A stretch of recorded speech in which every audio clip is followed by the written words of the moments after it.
As coisas aqui que me chamaram a atenção, viu, Fabiola, Sakamoto e Josias. Veja, de repente, vamos fazer uma vaquinha, Sakamoto, para ajudar o general Heleno? Coitado, vai ficar miserável. Veja E você sabe quanto como que o esse Heleno ganha? direito penal é vingativo, Quanto né? que ele ganha, Sakamoto? O Heleno ganha mais de 38 mil reais. 25 mil, Mais de 38 mil por mês. Mais de 38 mil reais por mês? É, de aposentadoria do Exército. Segundo, para quem não sabe, a história do general Heleno é a seguinte: a defesa dele, ao apresentar, ao recorrer, né, lá da decisão, disse que ele foi condenado a 21 anos de prisão, ao pagamento de 126 mil reais, e o pedido da defesa é que a multa seja reduzida para 21 mil reais, porque o general é arrimo familiar. E ele não tem capacidade de trabalhar mais em razão da idade e também o estado de saúde.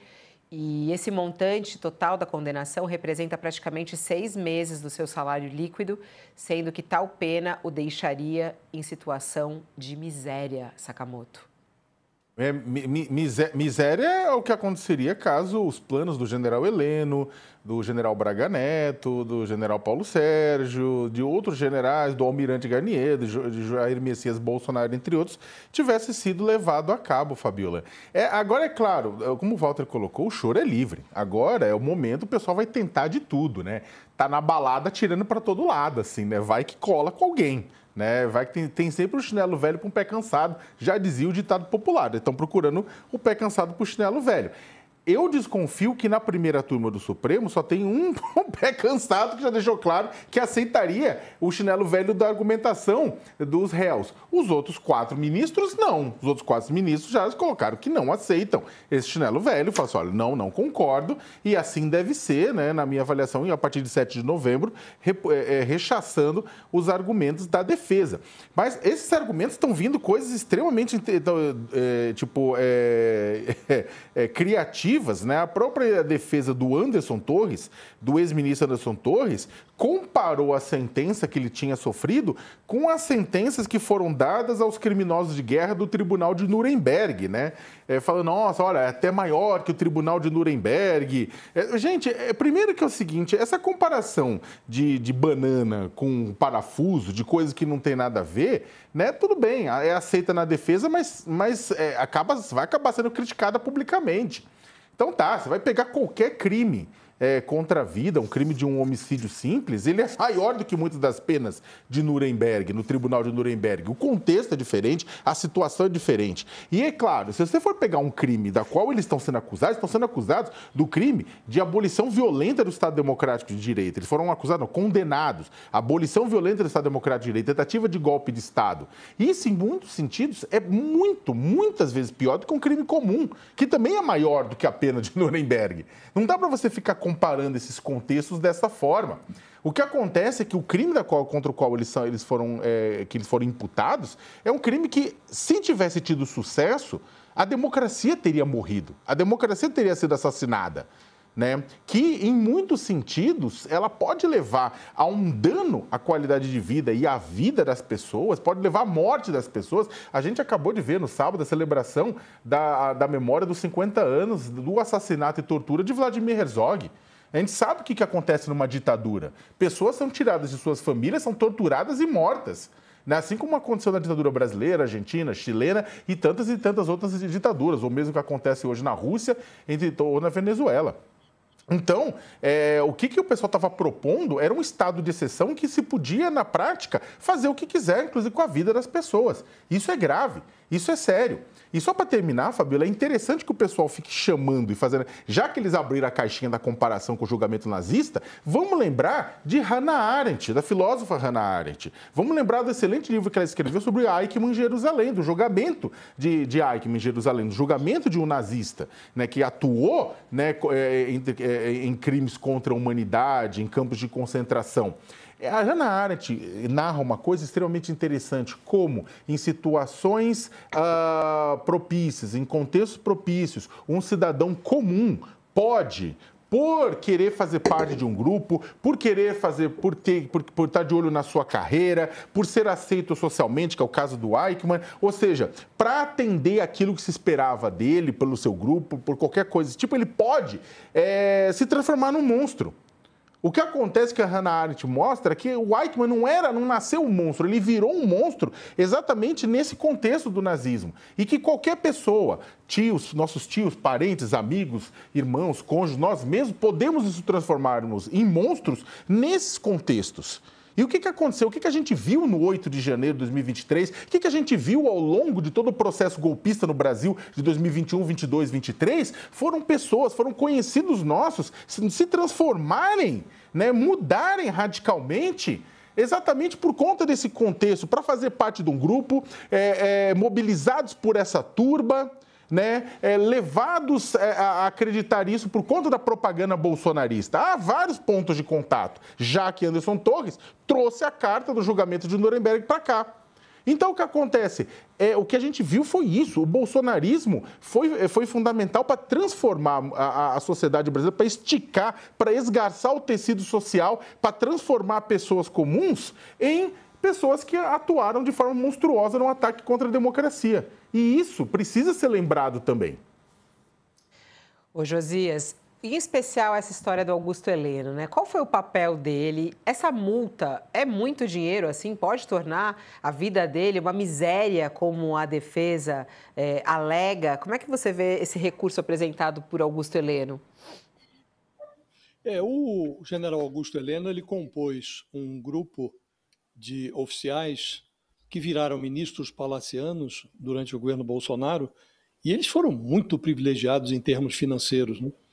Num certo período do governo Bolsonaro, chegaram a receber, porque o presidente de então assinou uma portaria autorizando esses generais a receberem dinheiro, recursos, salários, vencimentos acima do teto da administração pública, que o teto é o salário do ministro do Supremo, né? Alguns generais receberam mais de 300 mil reais por mês durante um período da gestão Bolsonaro. E o general Heleno estava nesse grupo. Então, é possível que o general tenha sido um estroina, tenha desperdiçado, jogado dinheiro pela janela. Agora, fazer pose de pobrezinho agora, depois de se acumpliciar com as delinquências do Bolsonaro, não vai resolver o problema do general, né?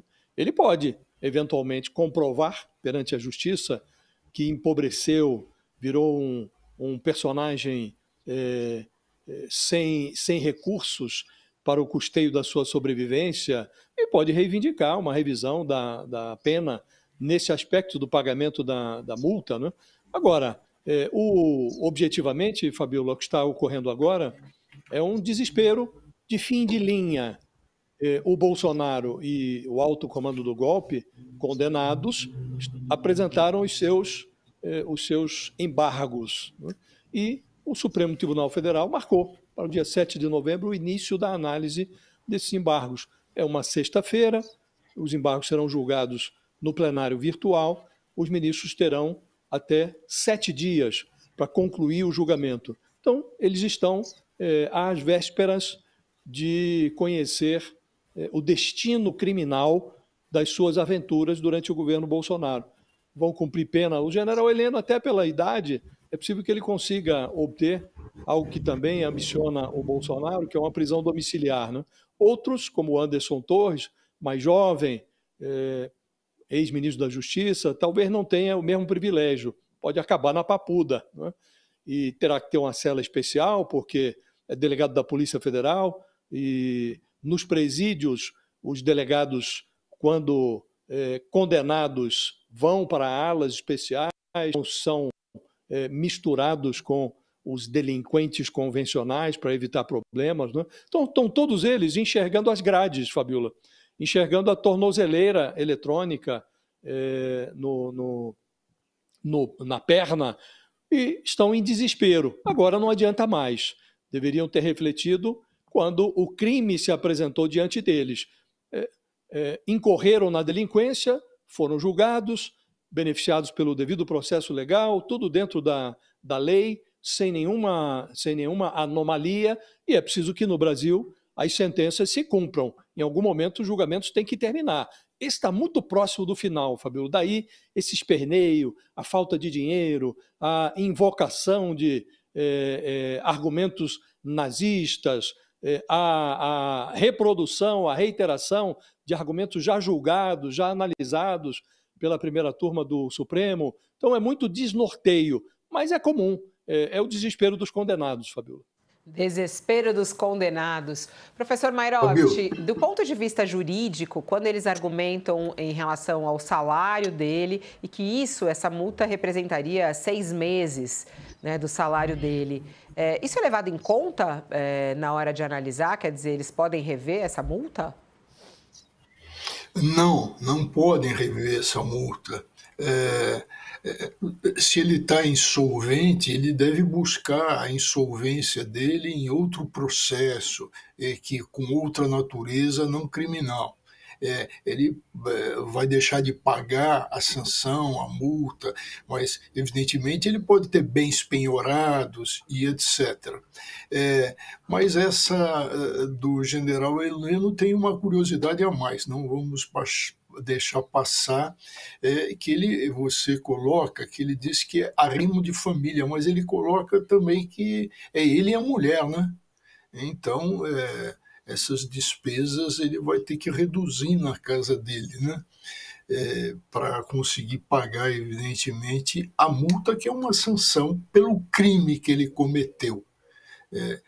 Agora, o que eu gostaria de chamar a atenção para 2 coisas. Primeiro, aquele outro general, que me foge o nome, mas é Paulo Sérgio Nogueira, ele também alegou desistência voluntária, porque ele disse que pulou do barco, vamos usar essa expressão, pulou do barco bem antes dos crimes terem sido cometidos, que ele resistiu. Mas isso é matéria, evidentemente, que não é matéria de embargos, seria matéria de apelação, que não tem no caso. Outro ponto que me chama a atenção é uma tentativa de revogar o Código Penal. Atenção, revogar o Código Penal. Isso por parte do condenado Ramagem. Ele não quer perder o cargo de delegado de polícia. E no Código Penal está escrito que isso é um efeito de condenação, a perda de função pública. O Garnier, o almirante Garnier, alegou que teve lá vem o latim, Josias, você estava reclamando, teve um bis in idem, uma repetição. Então, ele foi condenado pelas penas tipificadas, e no tipo penal já está lá, atentado ao Estado Democrático de Direito. Então, se aumentou a pena dele com a expressão, ele tentou aniquilar, e o aniquilar resultou em alguns anos a mais. Então, aí se alega uma contradição, porque já estava no tipo, então se carregou mais a pena. Isso pode ser examinado, sim.